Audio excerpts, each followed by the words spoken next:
남자의 경우 생화학적 요인 때문에 편향적인 사고가 생길 수가 있다.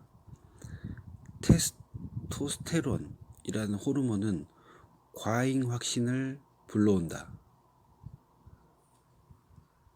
여러 연구가 거듭 입증한 사실에 따르면 여성은 자신의 미래 예측 능력을 과대평가하지 않기 때문에 그나마 더 유능한 투자자이다. 때론 자신감은 역효과를 일으키기도 한다. 시장이 오르고 또 오를 때는 투자자들은 수익률에 의해 최면이 걸린다. 모두가 성장할지도 모른다는 가능성에 현혹되어 그것을 확실한 성장 확률이라고 착각한다. 바로 그 순간부터 그들은 문제를 자초한다. 가진 돈의 대부분이나 전부를 투자에 쏟아붓는다. 70%를 넘어 80%, 90%, 심지어는 100%를 투자한다. 어떤 사람은 시장이 영원히 오를 것이라고 믿으며 빚까지 내 투자하지만 결과는 뻔하다. 잘못된 자산 배분을 하면서 많은 돈을 투자를 했다가 그들은 빈털터리가 되고 심지어는 빚더미에도 올라앉는다. 지나치게 많은 돈을 투자하고 싶은 유혹을 막기 위해서라도 반드시 적절한 시스템을 가지고 있어야 한다. 나는 어렸을 때 이와 같은 경험을 똑같이 했다. 어렸을 때는 큰 돈이었지만 현재는 그렇게 크지 않은 돈이라 굉장히 안심이 된다. 20대 때 300만 원 정도의 돈이었다면 사실 적은 돈은 아니다. 20대 초반이었으니까. 많은 투자자의 95%는 거의 10년 뒤에는 가진 돈을 다 잃는다고 추산하는 것도 이러한 이유 때문이다. 투자자들은 처음에는 상승세 물살을 타다가 물살이 사라지면 바위덩이처럼 가라앉는다. 충고에 전혀 귀를 기울이지 않는 사람은 결국 뼈아픈 경험으로 교훈을 얻는다. 이것이 내가 말한 사람을 결코 경험하지 않고서는 결과적으로 바뀌지 않는다라는 것이다. 자, 그렇다면 자산 배분을 짤 때 이용하는 기준이 있는가? 자산 배분을 어떻게 해야 하는가? 어디에 투자하고 몇 퍼센트를 투자할 것인가? 거기에 대한 답은 바로 자신이 가지고 있다.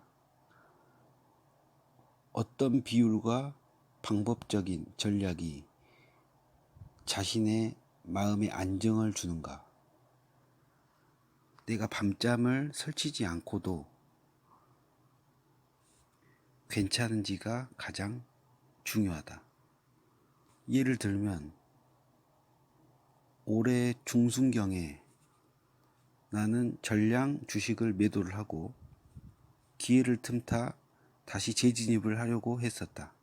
주식의 20%만 남기고 그 20%마저도 팔아버리고 며칠 후에 아마존을 약 1억 5천만 원 정도를 투자를 했었다. 내 나름대로의 확신을 가지고 아마존에 투자를 했지만 결국 버티지 못하고 손절하고 나왔다. 마음이 불안했기 때문이다. 가지고 가면 분명히 좋은 주식이겠지만 나에게는 그릇이 안 되었던 것이다. 내 마음에 평온함을 주는 그런 자산 배분, 그런 비율을 가지고 가는 것이 최적의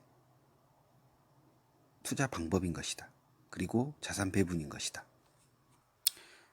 그리고 행복이란 단어를 알게 된 후, 그리고 파이어족을 실천을 하게 된 이후부터는 나는 무조건 자산 배분이다. 주식도 전 세계적으로 분산이 되어 있고 채권도 분산되어 있고 위험 수준에 맞게끔 주식과 채권의 비율도 나눠져 있다. 거기에 각각의 다른 구성 요소, 경제의 상황에 따라서 금도 가지고 있다. 원자재도 기업으로 소유를 하고 있다. 물가 연동체도 가지고 있다. 모든 것이 변동성에 기인해서, 위험성에 기인해서 만들어진 적절한 배분이다. 거기에다가 리밸런싱도 신경을 쓰지 않아도 된다. 알아서 해주기 때문이다. RPAR ETF 리밸런싱 했었을 때 드는 비용, 그리고 차익에 대한 세금, 이런 것조차 없다. 나는 위험성은 최소화하며 연복리 8%, 평균적인 연복리 8%를 누리는 방법으로 투자를 하는 것이다. 내 생활비 대비했을 때 약 7억 원 정도가 평가 금액으로 잡히게 되면 바로 은퇴가 가능한 수준에 올라서게 된다. 그때까지는 버는 돈보다 적게 쓰고, 그 적게 쓴 돈을 저축하며 그 저축한 돈으로 자산 배분을 하면 되는 것이다. 방법은 정해졌고 이 반복적인 것을 지속적으로 유지를 하면 되는 것이다.